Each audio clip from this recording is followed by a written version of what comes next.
Suponhamos que nós estejamos num espaço vetorial V qualquer, e dentro desse espaço a gente considere um conjunto que seja uma base. Um conjunto alfa, né, formado por N vetores, o 1, o 2, etc., o N. É evidente que, sendo alfa um conjunto de vetores em um espaço vetorial, a gente sabe que esse conjunto é um conjunto de geradores, né? Esse conjunto satisfaz, a princípio, duas condições, porque se não satisfizesse, não seria uma base. Ele tem que ser um conjunto de geradores do espaço e tem que ser um conjunto LI, como a gente viu, né, na definição de base. Ser um conjunto de geradores significa exatamente que eu tenho a certeza de que qualquer vetor desse espaço que eu tomar, eu vou poder escrever esse vetor como combinação linear dos elementos dessa base. Agora, além de ter certeza que eu vou poder escrever esse vetor como combinação linear dos elementos da base, eu também passo, a partir de agora, a ter certeza que a maneira que eu escrevo o vetor como combinação linear dos elementos da base é única. Não existem duas, não existem três, só existe uma maneira de escrever o vetor como combinação linear da base. Em outras palavras, se você pegou um vetor, escreveu como combinação linear de uma base, foi porque você encontrou escalares, né, de tal maneira que o vetor foi igual àquela combinação linear do tipo um escalar pelo primeiro vetor da base, mais um escalar pelo segundo vetor da base, e assim por diante. O que está se querendo afirmar aqui é que, ao encontrar esses escalares, você pode ter a certeza de que eles são únicos. Ninguém vai poder escrever aquele mesmo vetor como combinação linear daquela mesma base com outros escalares. De jeito nenhum. Serão sempre os mesmos. Por isso que a gente então coloca em termos de uma afirmação, né? Aqui está o nosso símbolozinho de afirmação, como a gente sempre representa, né, dizendo que qualquer que seja o vetor que você considerar, qualquer que seja o vetor que você considerar no espaço, só existe uma maneira de escrevê-lo como combinação linear dos vetores de uma base. Mauro faz uma pergunta. Quando tiver mais de um, o quê? Mais de um, eu não entendi o mais de um, o quê? É porque eu apertei Enter sem querer, professor. Oi? Mas, se for o caso que, por exemplo, lembra que um exercício que a gente fez lá atrás, a gente encontrou infinitas soluções para o sistema. Aí, naquele caso, a gente tinha um conjunto que gerava, mas não era base, né? Ah, tá. Isso, exatamente. Aí tá certo. Beleza. Se o conjunto apenas gera, ou se o conjunto é apenas LI, em outras palavras, se o conjunto não é base, aí tudo bem. Você poderá encontrar milhões de maneiras de escrever um vetor como combinação linear dos elementos do conjunto. Mas se for base, aí de fato é uma única maneira. Por quê? Né? A gente inclusive coloca aqui a comprovação de que essa afirmação é verdadeira. Como é que a gente pode comprovar isso? Primeiro, por que é que eu coloquei essa comprovação aqui? Para que vocês tenham conhecimento, que eu suponho que talvez não tivessem ainda tido a oportunidade, né, de se colocarem diante desse problema, que é tentar provar que algo é único. Né? Matematicamente falando, se você quer comprovar que algo é único, você não vai ficar procurando dois. Né? Vou dizer, não, eu vou procurar outro. Vou procurar durante um determinado tempo. Se eu não achar, é porque de fato é um só. Esse raciocínio não funciona. Né? Se você não achar, é porque talvez você não teve, né, sorte ou não teve a devida paciência de procurar bem procurado, né? Ou talvez não teve a competência de encontrar. Mas, de fato, quando você, matematicamente falando, quer concluir que alguma coisa é única, a melhor maneira de você comprovar que ela é única é supondo que exista outra. Suponha que existe outra solução. Suponha que existe um outro tipo.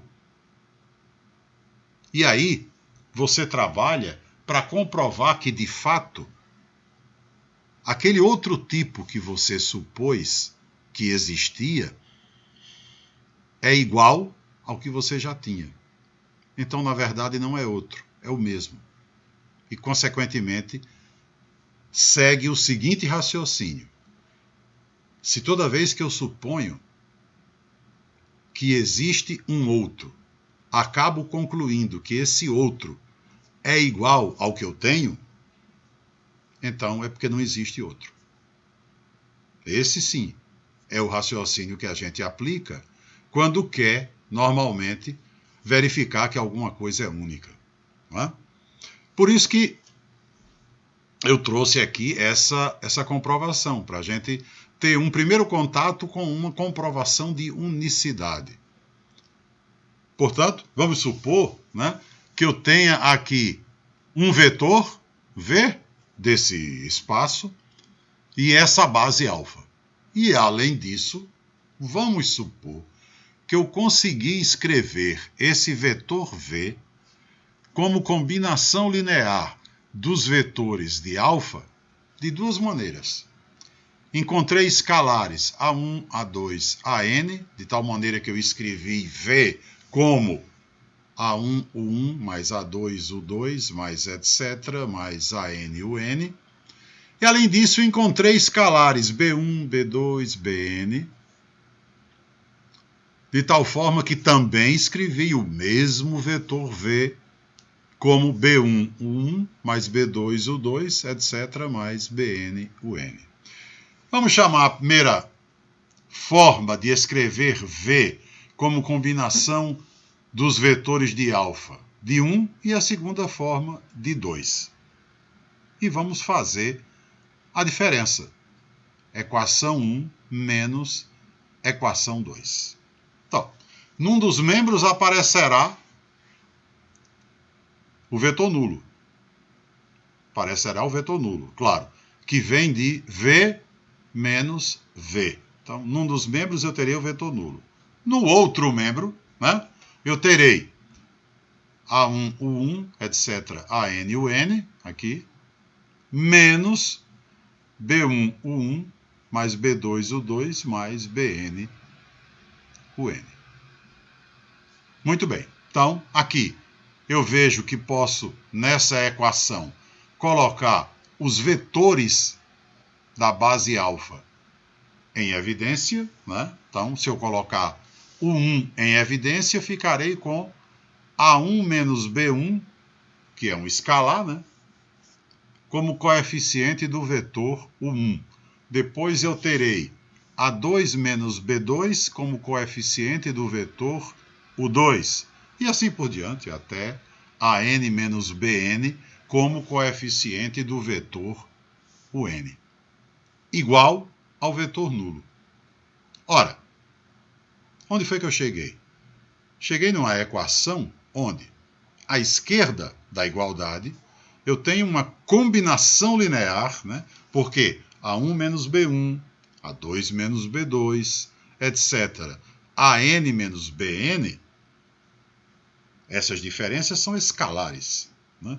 Então, à esquerda eu tenho, de fato, uma combinação linear, escalar por vetor mais escalar por vetor mais, e assim sucessivamente. E na direita, o vetor nulo. Ora, toda a combinação linear de vetores que eu tenho igual ao vetor nulo, se eu sei que esses vetores são LI, como são, né, os vetores U1, U2, U3, etc. O N, eu tenho certeza que eles são LI, porque eles formam uma base.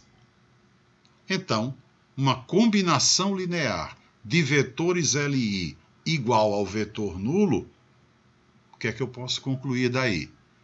Que cada escalar obrigatoriamente é zero, porque essa é a própria definição de vetores LI. É a própria definição da independência linear. Não é? Logo, como os vetores da base alfa são LI, a gente vai concluir que o primeiro escalar é zero, ou seja, A1 menos B1 é zero. O segundo escalar é zero, A2 menos B2 é zero, e assim sucessivamente. Ou seja, A1 menos B1 igual a zero, só me leva a concluir que A1 é igual a B1, que A2 é igual a B2, até AN igual a BN. Logo, essa maneira que eu inventei aqui que poderia existir, de escrever o mesmo vetor V como combinação linear da mesma base alfa, não é uma outra maneira, é a mesma. Porque o vetor V é o mesmo, os vetores U1, U2 e o N são os mesmos, e os escalares eu acabei de comprovar que também são. Então essa equação é exatamente igual a essa, a equação 2 é exatamente igual à equação 1, e, portanto, só existe uma maneira. Logo, a partir de agora, se me derem uma base, né, de um espaço vetorial, na hora que eu escrever um vetor como combinação linear dessa base, eu tenho certeza que aqueles escalares são únicos. Todo mundo que for escrever aquele vetor como combinação linear daquela base, se não cometer nenhum erro nos cálculos, vai encontrar os mesmos escalares. E esses escalares são exatamente o que nós chamamos de coordenadas. Na hora que você escreve um vetor como combinação linear dos vetores de uma base, você encontra escalares, claro. E esses escalares recebem o nome de coordenadas daquele vetor naquela base. Tá? Coordenadas daquele vetor naquela base.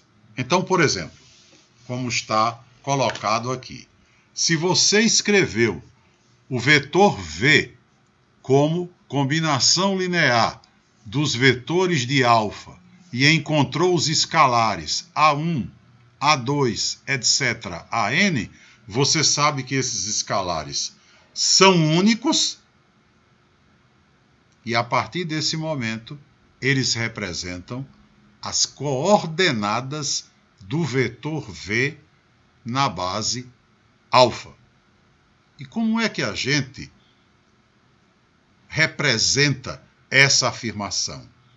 A afirmação a qual me refiro é: os escalares A1, A2, AN são as coordenadas do vetor V na base alfa. A gente representa isso simbolicamente escrevendo o seguinte: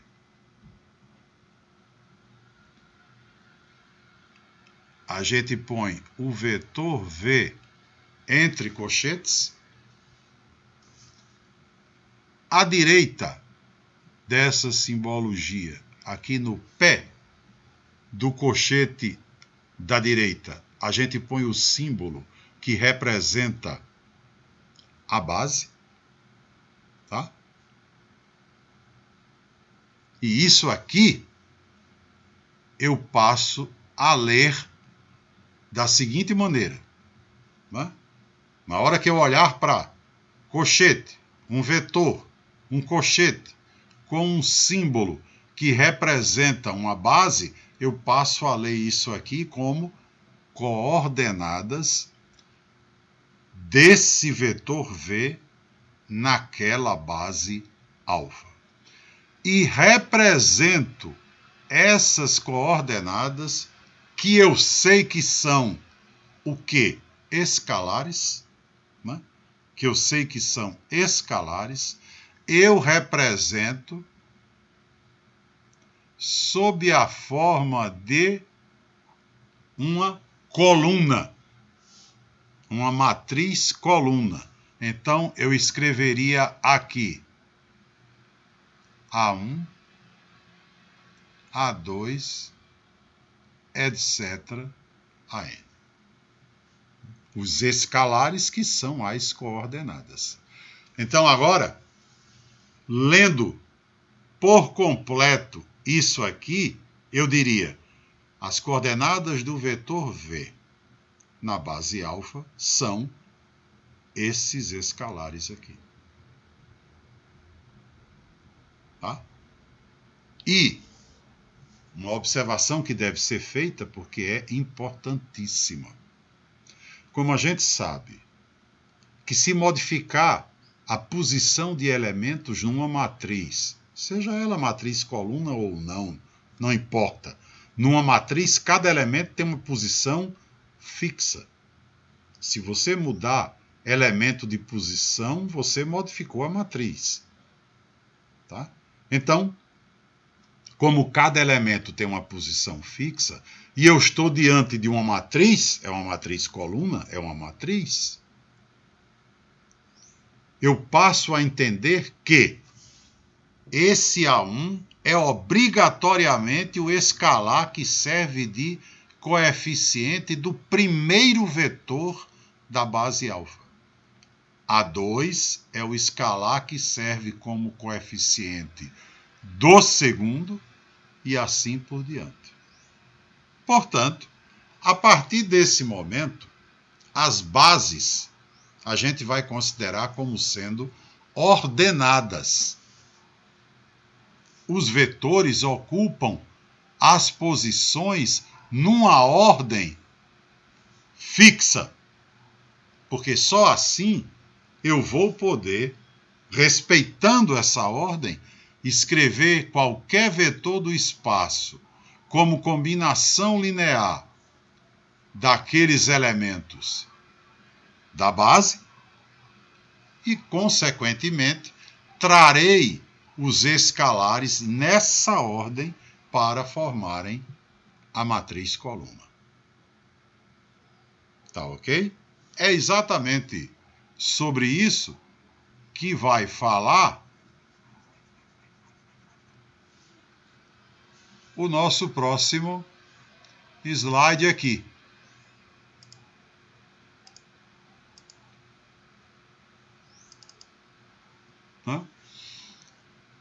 Ele vai dizer que os escalares que você encontrou para formar a combinação linear, através da qual você escreveu o vetor V, né, em função dos vetores da base alfa, são as coordenadas do vetor V na base alfa. E essa característica,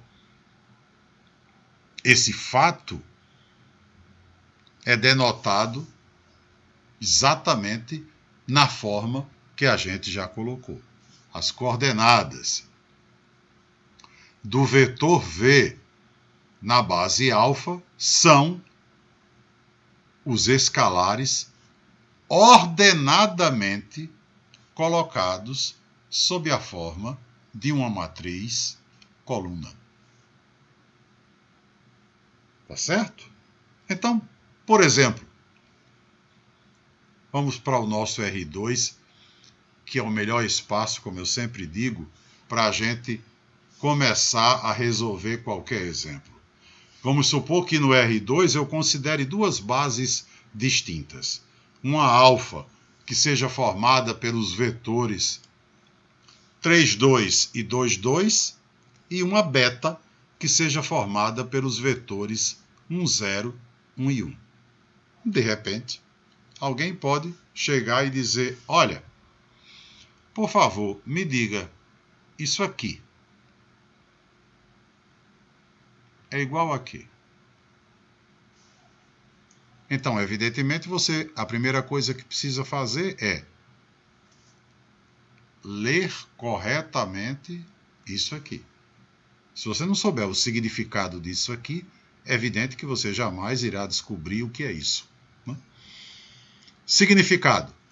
Ele quer, quem propôs a questão quer, que você, com relação à base alfa, que está aqui embaixo, né, você encontre as coordenadas do vetor 1 e menos 2. Isso aqui significa, exatamente como a gente já colocou, encontre as coordenadas do vetor 1 e menos 2 na base alfa. E, evidentemente, eu só encontro essas coordenadas se eu escrever o vetor 1 e menos 2 como combinação linear dos vetores da base alfa. Então, eu terei aqui 1 e menos 2, certamente será algo do tipo A por 3, 2, mais B por 2 e 2. Ou seja, terei a igualdade vetor 1 e menos 2 igual ao vetor 3A mais 2B, 2A mais 2B. E é evidente que sempre que eu quero coordenadas, eu quero determinar o valor de escalares e farei isso também sempre, né, resolvendo um sistema. Aqui no caso, o nosso sistema será 3A mais 2B igual a 1 e 2A mais 2B igual a menos 2. Esse é o nosso sistema. Evidentemente, se eu multiplicar a segunda equação por menos 1 e somar com a primeira, eu cancelo o B e terei o valor de A. Eu ficarei aqui com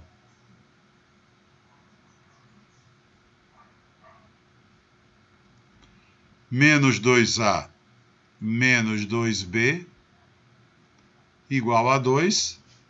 Consequentemente, se agora a gente somar essas duas equações, a gente terá A igual a 3, já que o B será cancelado.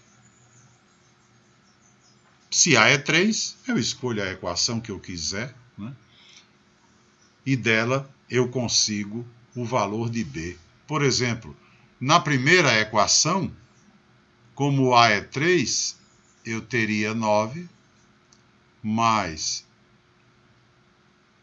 2B igual a 1. Consequentemente, 2B igual a menos 8,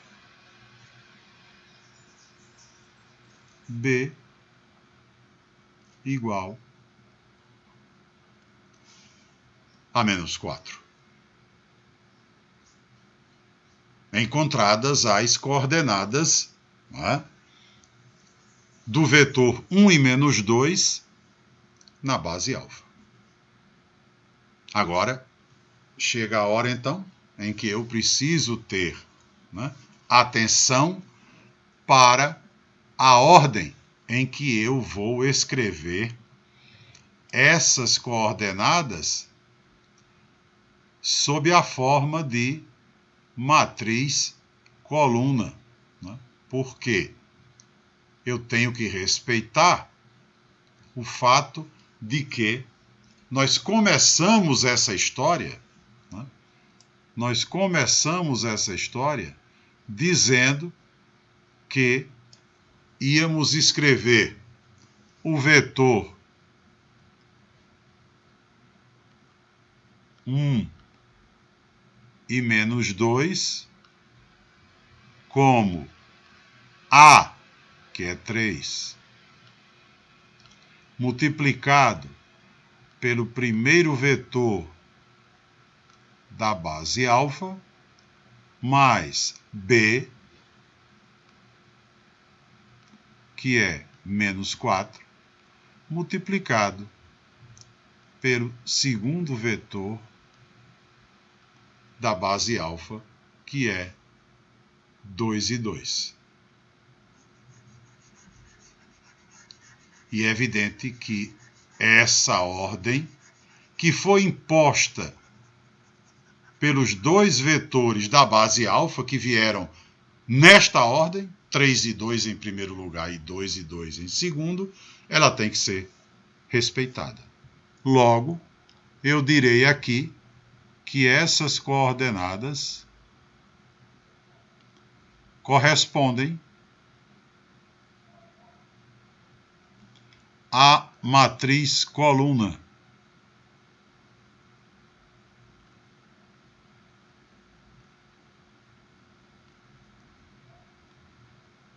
Três como primeiro elemento e menos 4 como segundo elemento.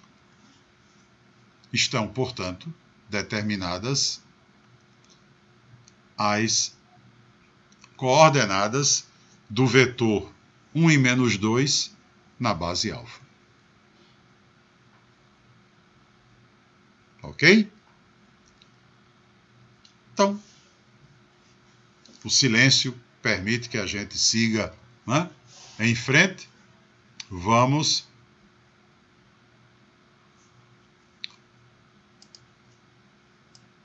para o nosso próximo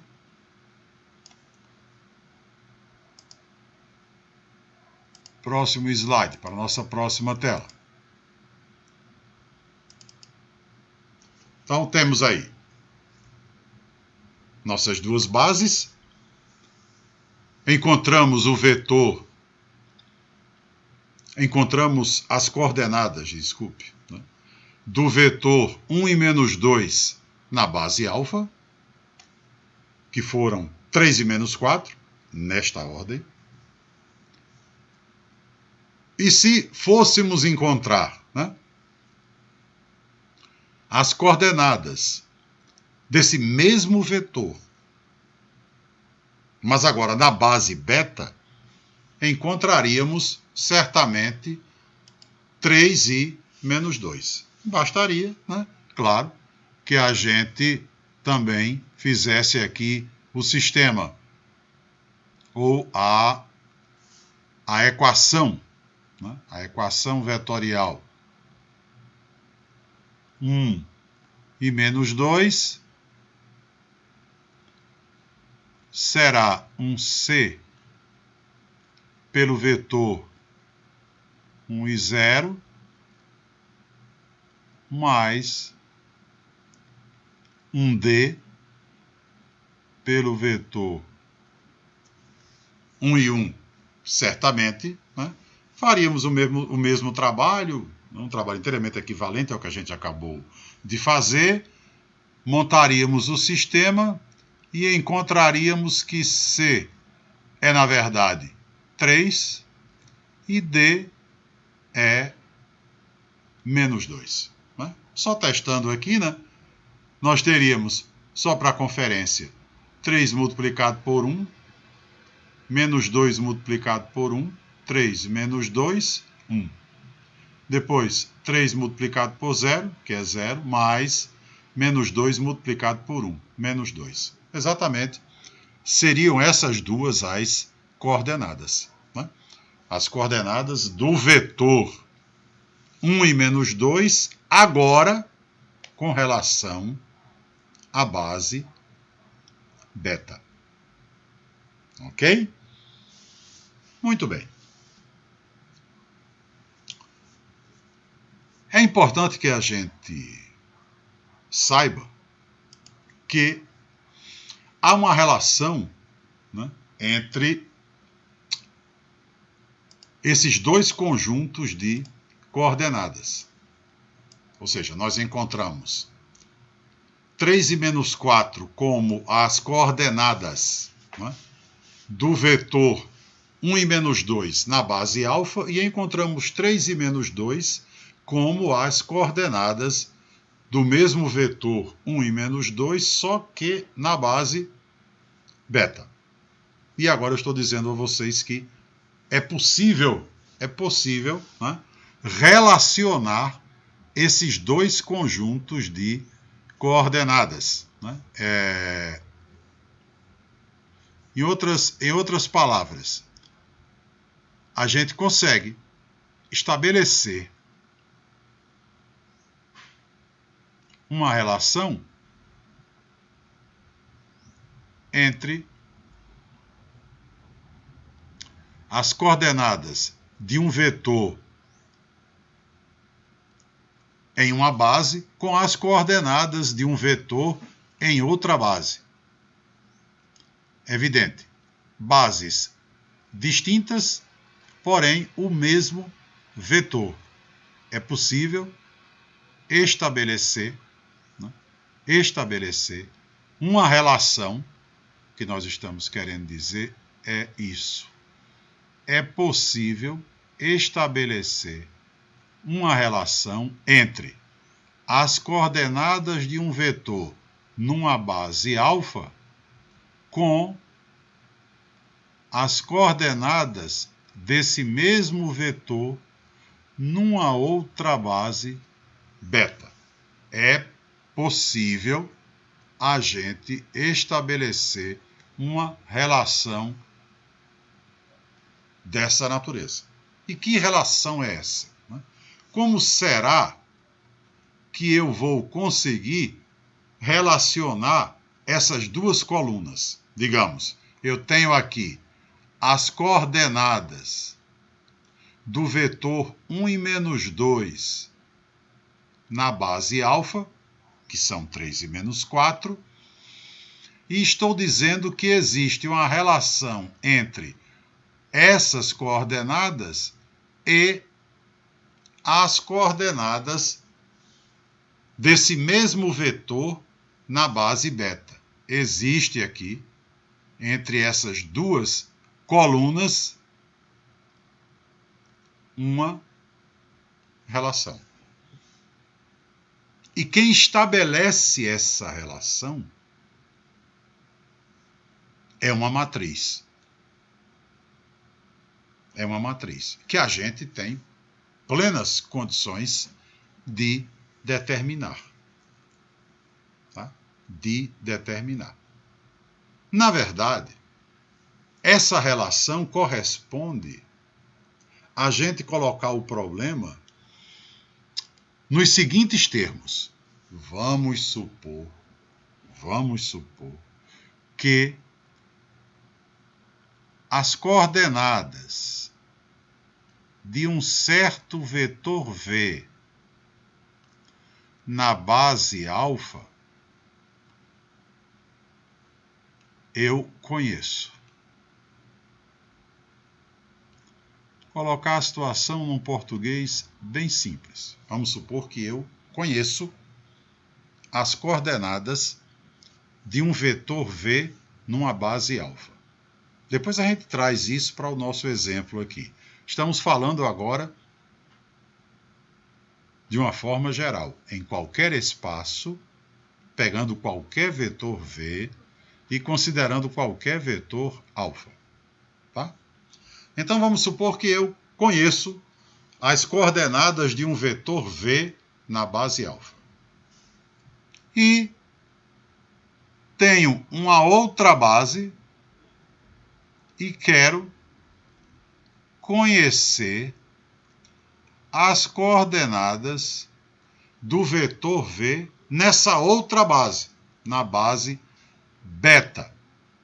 Então, digamos, aqui eu quero conhecer.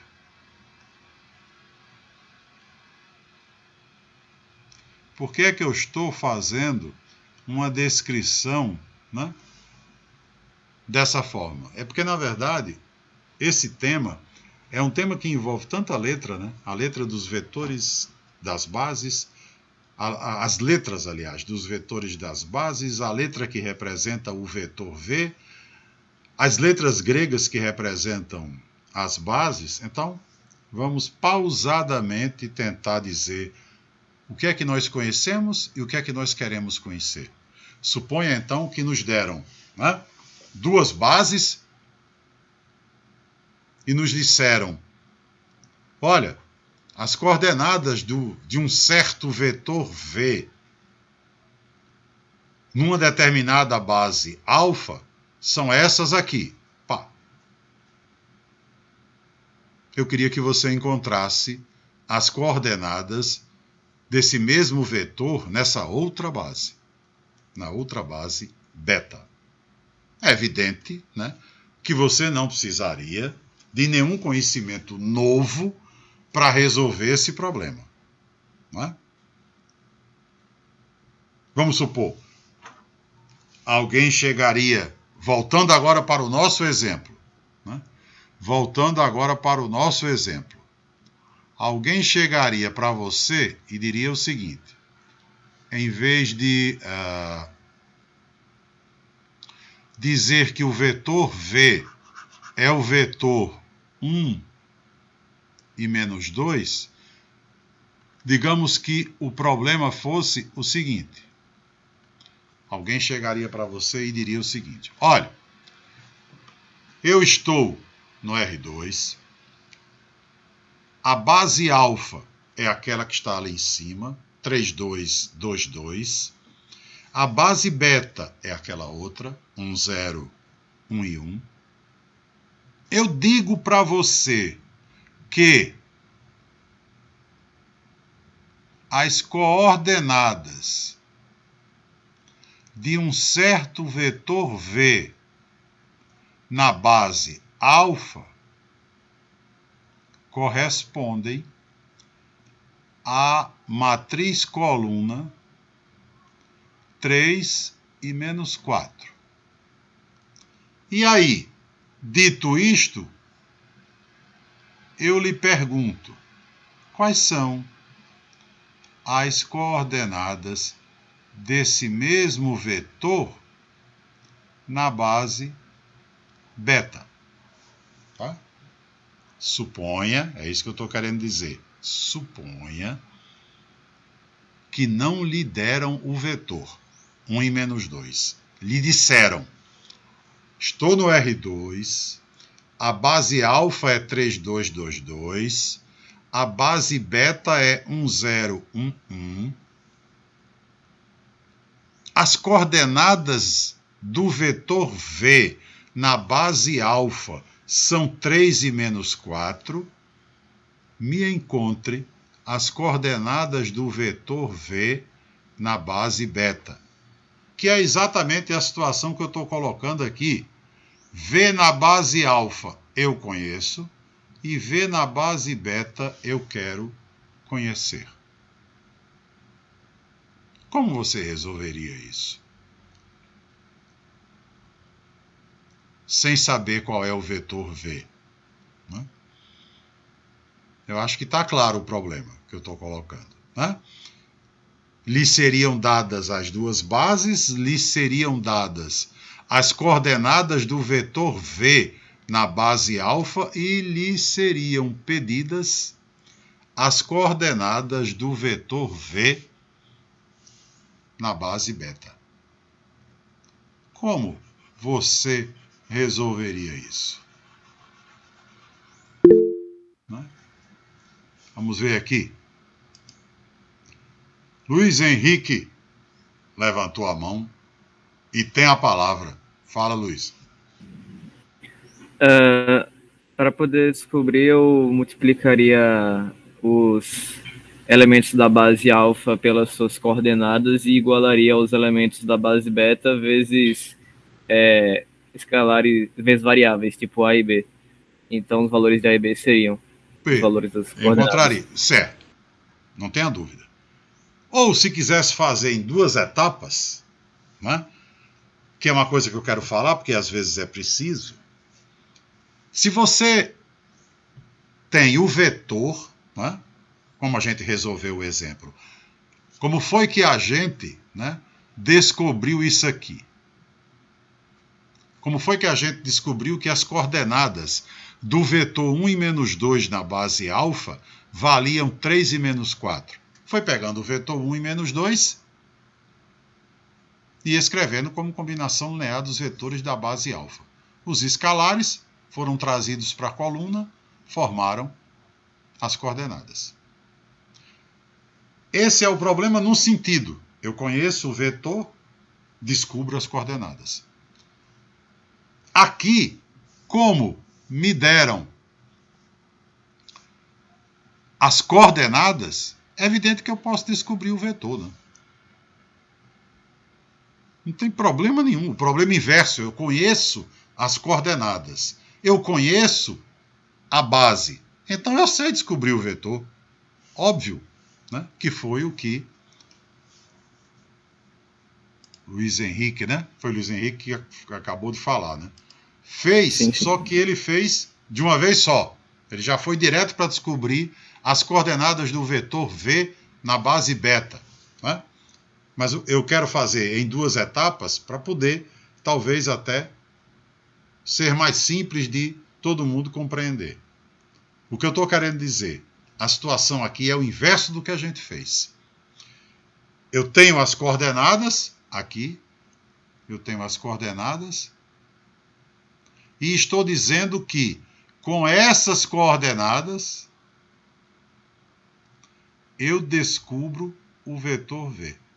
Claro que eu descubro. Porque se as coordenadas de V na base alfa são 3 e menos 4, é porque V vale 3 vezes 3, 2, menos 4 vezes 2 e 2. Ou seja, 9 menos 8, 1, 6 menos 8, menos 2. Óbvio. Se eu tenho vetor, eu obtenho coordenadas. Se eu tenho coordenadas, eu volto para o vetor. Coisa mais simples do mundo.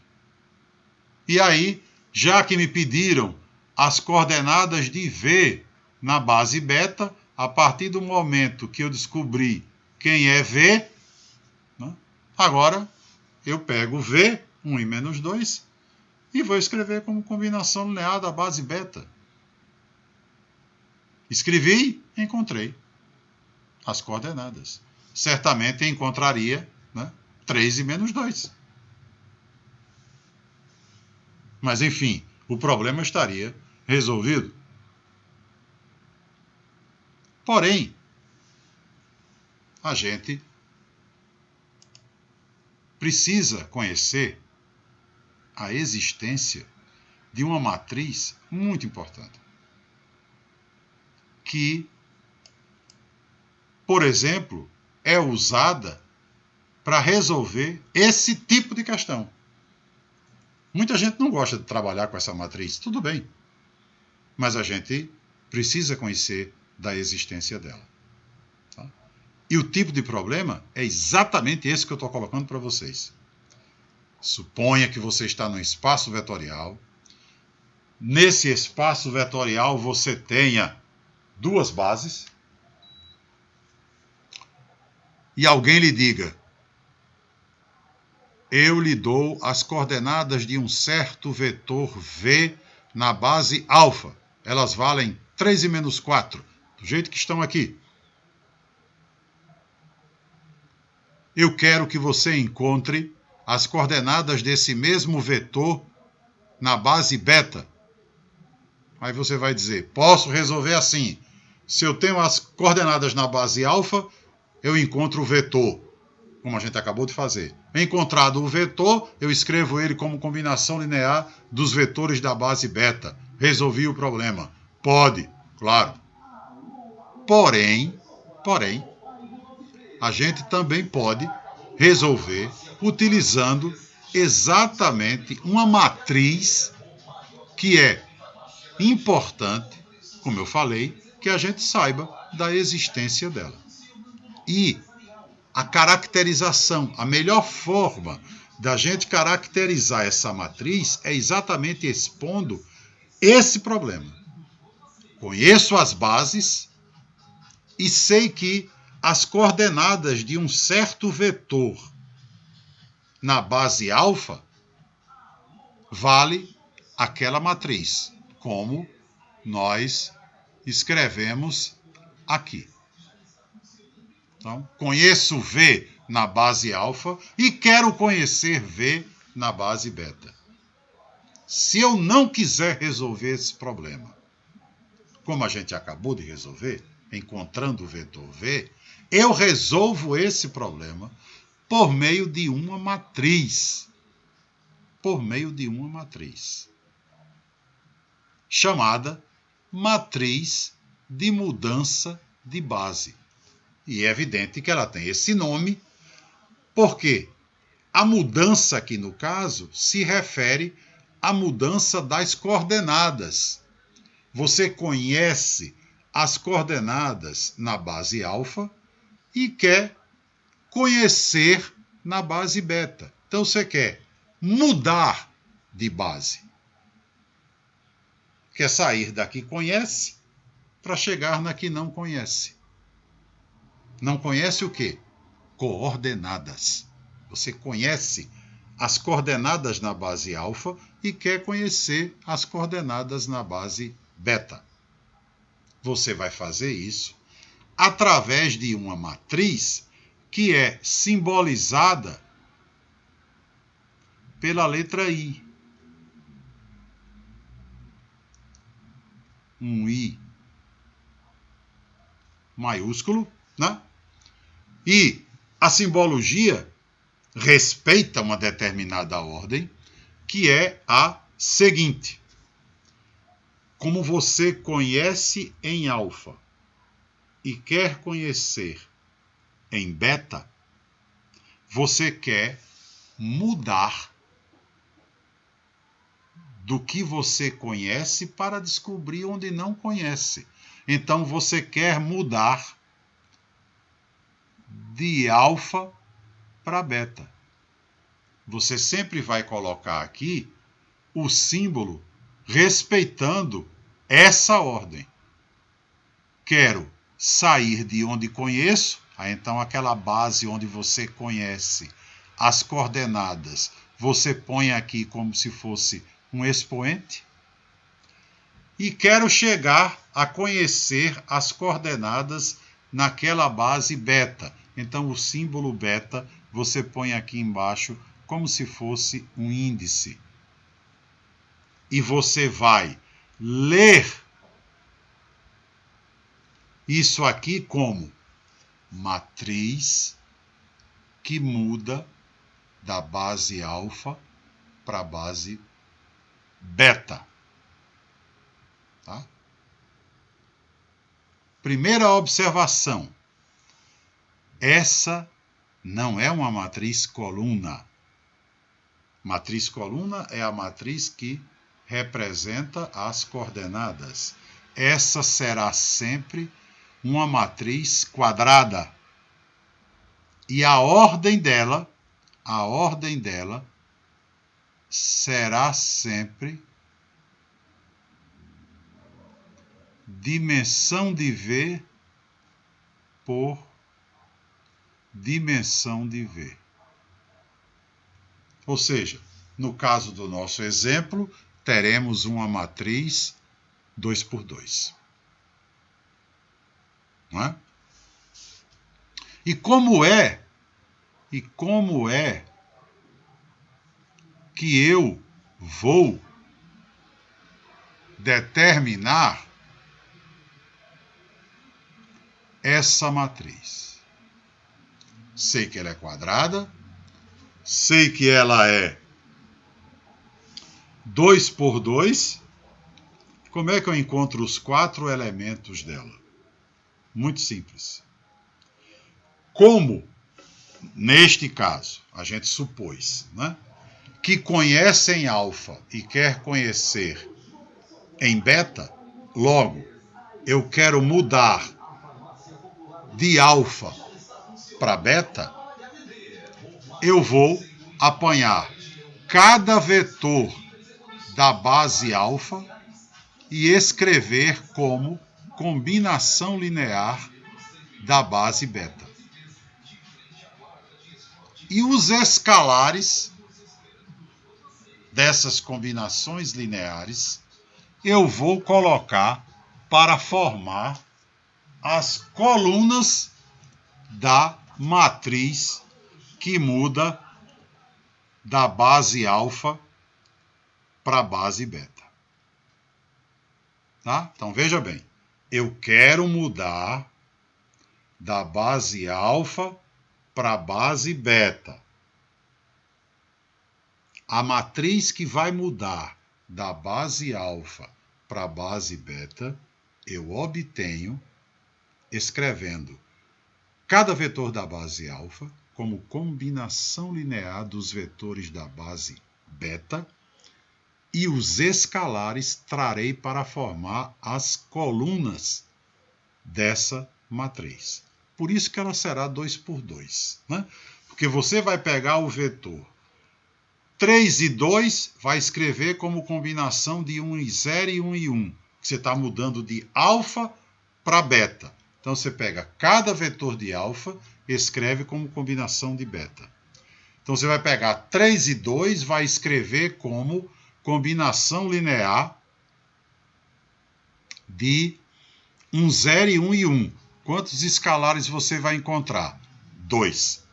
Esses formarão a primeira coluna. Depois, você vai pegar o vetor 2 e 2 e com ele fazer a mesma coisa. Escrevê-lo como combinação linear dos vetores 1, 0 e 1 e 1. Vai encontrar mais 2 escalares que vão formar a segunda coluna. Tá ok?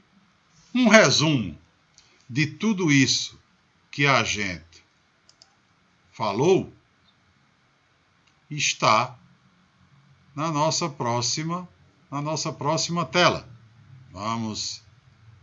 Vamos ver aqui. Então, aqui está o nosso problema. Tenho as coordenadas de V na base alfa e quero determinar as coordenadas de V na base beta. Muito bem. Então, está aqui. Vamos trazer a situação para o nosso exemplo. Estamos no R2, a base alfa está aqui, a base beta está aqui, e eu quero a matriz que muda da base alfa para a base beta. Como eu disse, alfa, como é a matriz onde eu conheço, né? Como eu conheço as coordenadas de V, fica aqui em cima, aquela onde eu quero conhecer fica aqui embaixo. E eu tenho que ler isso aqui exatamente como está aqui. Matriz de mudança da base alfa para a base beta. Por que mudar de alfa para beta? Porque em alfa eu já conheço e quero conhecer em beta. Logo, o que é que eu faço? Exatamente como eu falei para vocês. Vou escrever cada vetor da base alfa como combinação linear da base beta. Então escrevo 3 e 2. Se eu armar o sisteminha para escrever 3 e 2 como combinação linear de 1, 0 e 1 e 1, eu vou encontrar o primeiro escalar é 1, o segundo escalar é 2. Tá? E dá exatamente 3 e 2. Portanto, 1 e 2 virão para a primeira coluna. Depois, escrevo 2 e 2, que é o segundo vetor da base alfa, como combinação linear dos vetores da base beta. Encontrarei os escalares 0 e 2. 0 e 2, nesta ordem, né, virão formar a segunda coluna. Tá certo, pessoal? E aí, com a matriz multiplicada pelas coordenadas que eu conheço, a matriz de mudança que eu acabei de encontrar, a matriz de mudança de alfa para beta é a matriz 1, 2 na primeira coluna, 0, 2 na segunda. Se eu faço o produto dessa matriz pelas duas coordenadas que eu conheço, obtenho as duas que eu queria conhecer. Ou seja, uma outra maneira de nós resolvermos aquela situação, né, que a gente expôs lá atrás e que Luiz Henrique deu uma solução e que eu aproveitei para dar uma solução em 2 etapas. Ele deu uma solução em uma única etapa. Mas aqui já é uma terceira via para você resolver o mesmo problema. Aqui a gente obtém as coordenadas de V na base beta, multiplicando a matriz que muda de alfa para beta pelas coordenadas de V na base alfa, que são as que a gente conhece. Por isso que, quando a gente fala da matriz de mudança de base, automaticamente a gente tem que guardar com muito cuidado essa equaçãozinha aqui, que é a equação que estabelece, como a gente falou, a relação entre os dois conjuntos de coordenadas. Né? O que é que nós acabamos de concluir?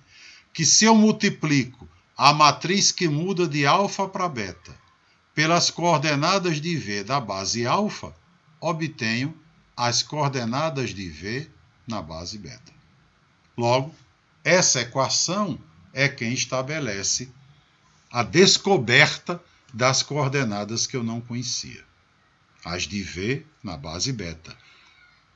Conhecendo as de V na base alfa e tendo condições de calcular a matriz que muda de alfa para beta.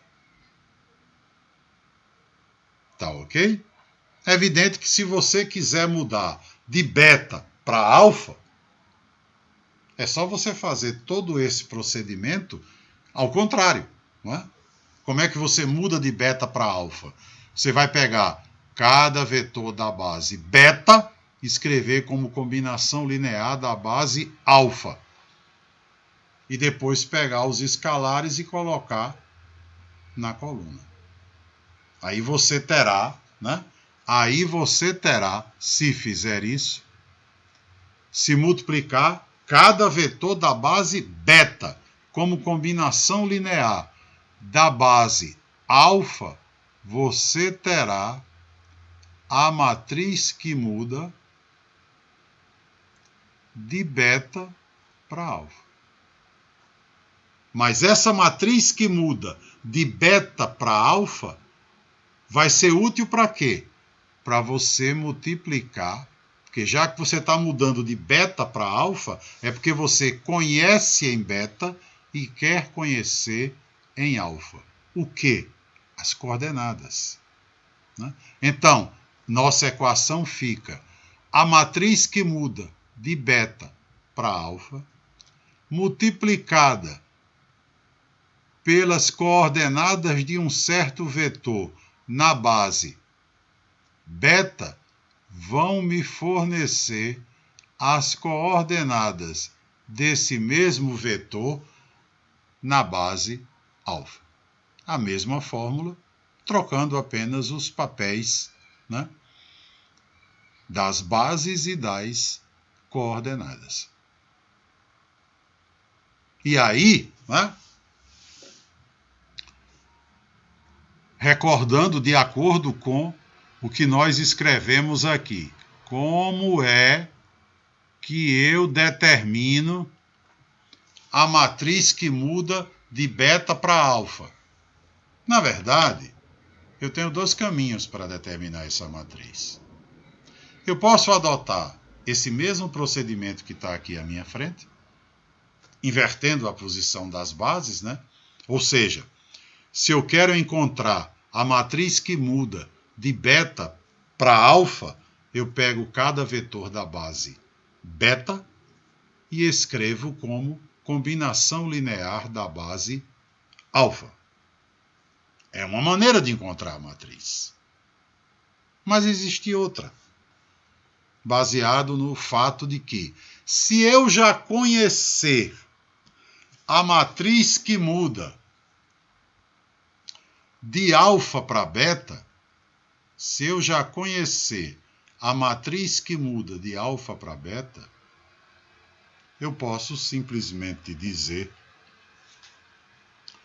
que a matriz que muda de beta para alfa é a inversa da matriz que muda de alfa para beta. Ou seja, eu vou determinar a matriz inversa daquela que muda de alfa para beta. A matriz inversa da que muda de alfa para beta será a que muda de beta para alfa. Não sei se vocês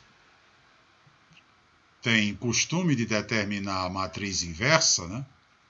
Matriz inversa, de um modo geral, é um procedimento que exige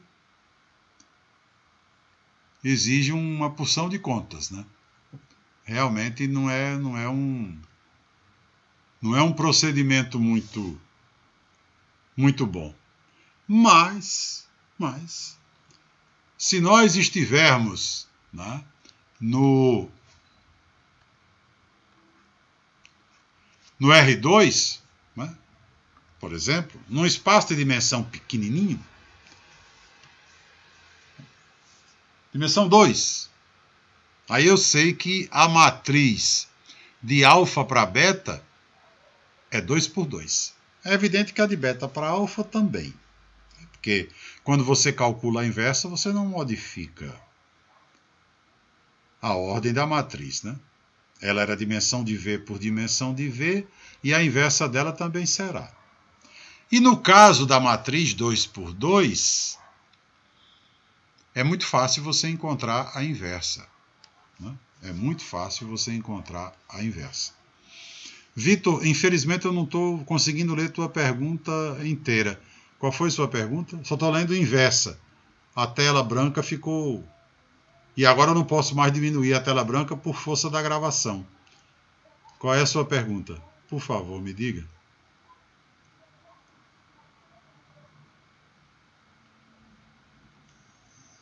Ah, tá. Falar que era a inversa. Ah, tá, ok. Me desculpa, eu não tinha visto antes, né?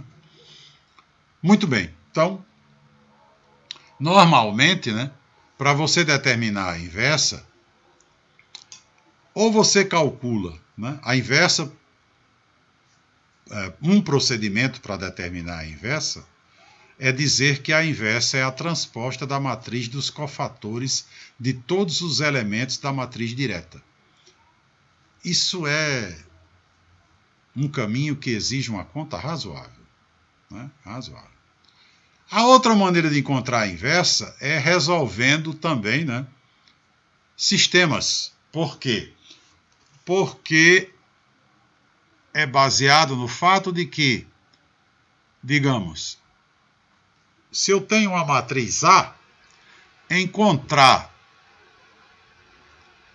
a inversa de A é encontrar uma matriz de mesma ordem que A, que quando for multiplicada por A, me dá a matriz identidade. Matriz identidade eu acho que todo mundo conhece, né? É uma matriz diagonal, né? Que na diagonal você só tem o número 1 e fora da diagonal, 0.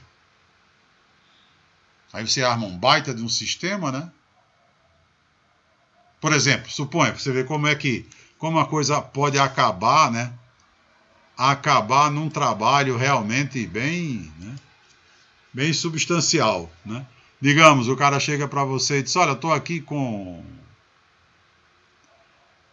com essa matriz. 1, menos 1, 0, 2, 3, 2, 5, 4 e 1.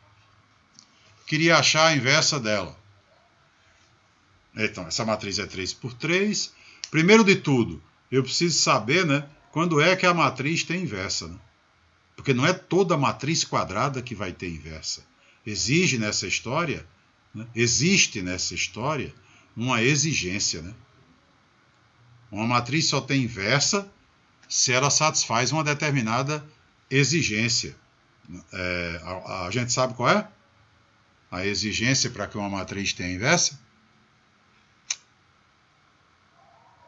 Ou foi embora, né, o conhecimento de matriz que certamente vocês tiveram no ensino médio? No ensino médio, né? Se estuda matrizes, né? Luiz Henrique confessa que não lembra. Você só pode calcular. Primeiro de tudo, né? Matriz tem que ser quadrada. Para você falar em calcular a inversa, ela tem que ser quadrada.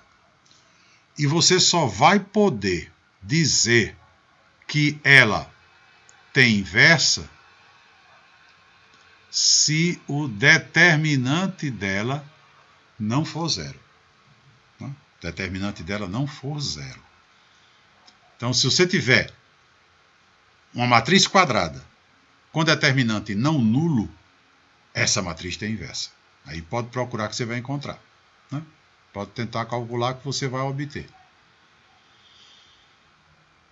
Então veja bem, se fosse o caso tentar achar a inversa dessa daqui, aí você diria, olha, como eu não sei calcular a transposta da matriz dos cofatores, eu vou encontrar a inversa supondo que a inversa vai ser uma coisa do seguinte tipo: A, B, C, D, E, F, G, H, I.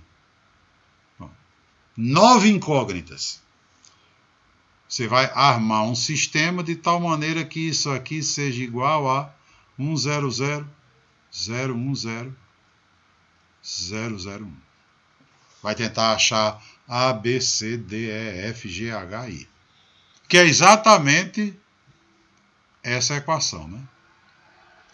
Essa matriz aqui será a inversa, né? Supostamente ela é inversa. Por quê? A matriz A multiplicada por ela forneceu a identidade. Mas isso aí também é uma boa conta. Aí, como eu estava falando, no caso da matriz ter ordem 2 por 2, mas que fique bem claro, né? Isso que a gente está falando só vale para a matriz 2 por 2. Então, no caso da matriz ter ordem 2 por 2, aliás, infelizmente não vale para 3 por 3, porque 3 por 3 também já não é uma matriz tão grande, mas infelizmente não vale. 3 por 3 já para você encontrar a matriz inversa já exige uma continha bem razoável, né? Então, digamos, eu quero encontrar, né? Eu quero encontrar a matriz que muda de beta para alfa. E suponhamos que eu já conheça a que muda de alfa para beta. Então foi como a gente falou. A que muda de beta para alfa é a inversa da que muda de alfa para beta. Se eu estiver num espaço de dimensão 2, então eu sei que essa matriz I de alfa para beta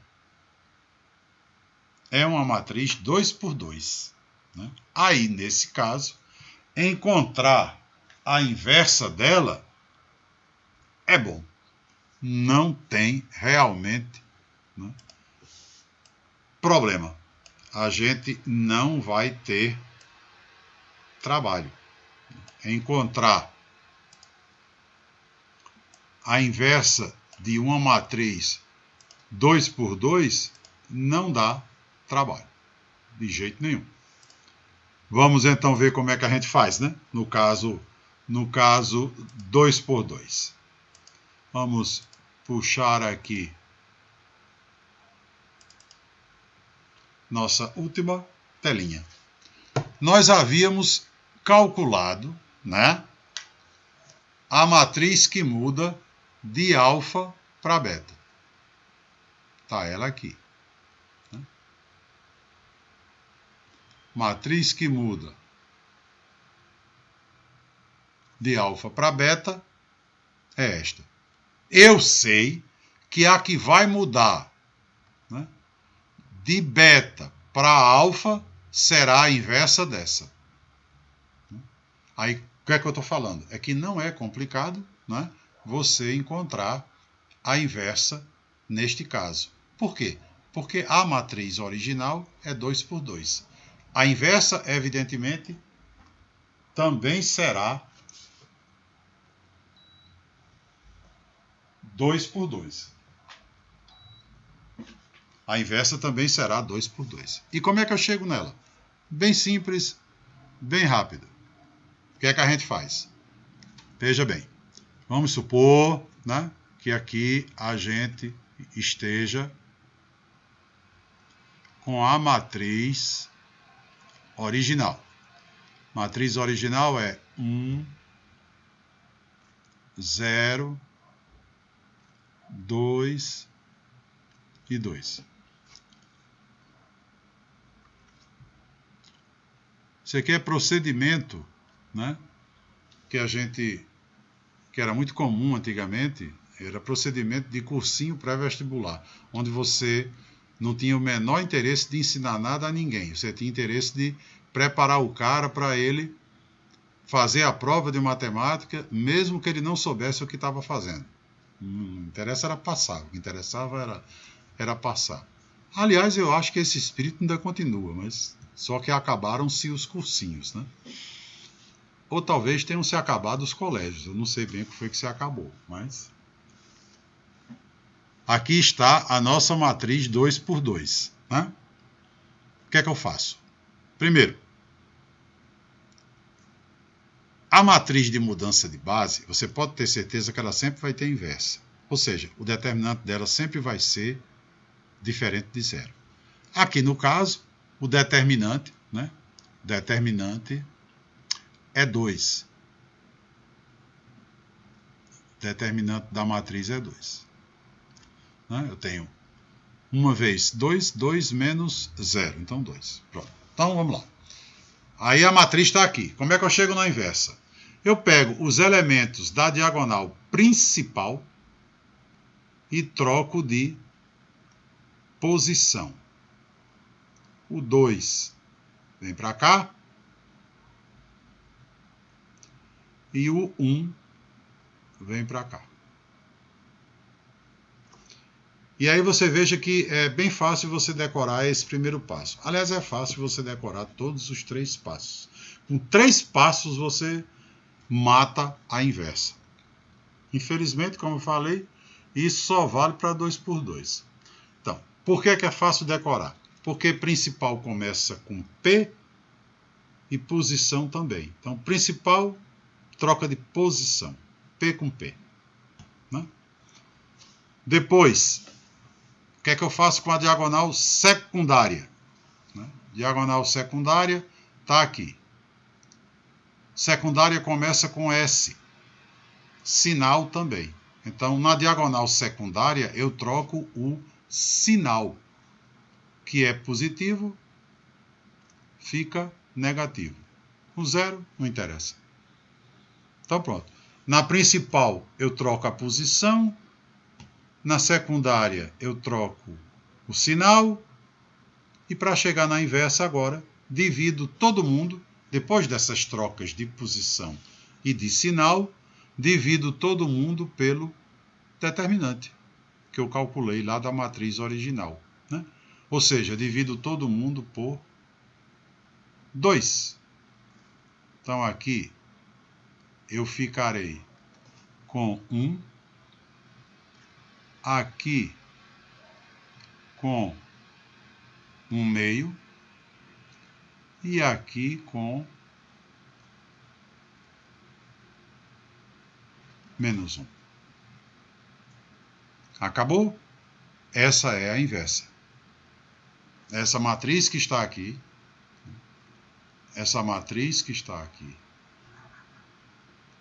é a inversa dessa daqui. Ou seja, se essa matriz aqui é a que muda de alfa para beta, essa daqui é a que muda de beta para alfa. E, portanto, né, ela, como está escrito aqui, ela multiplicada pelas coordenadas do vetor na base beta, me dará as coordenadas do vetor na base alfa. Essa multiplicação, acho que todo mundo sabe, né? É linha por coluna, né? 0 por 3 e -2 é 3, que é o primeiro elemento, e depois -1 multiplicado por 3, que é -3, mais 1/2 multiplicado por -2, que é -1. -3 somado com -1, -4, vem para cá.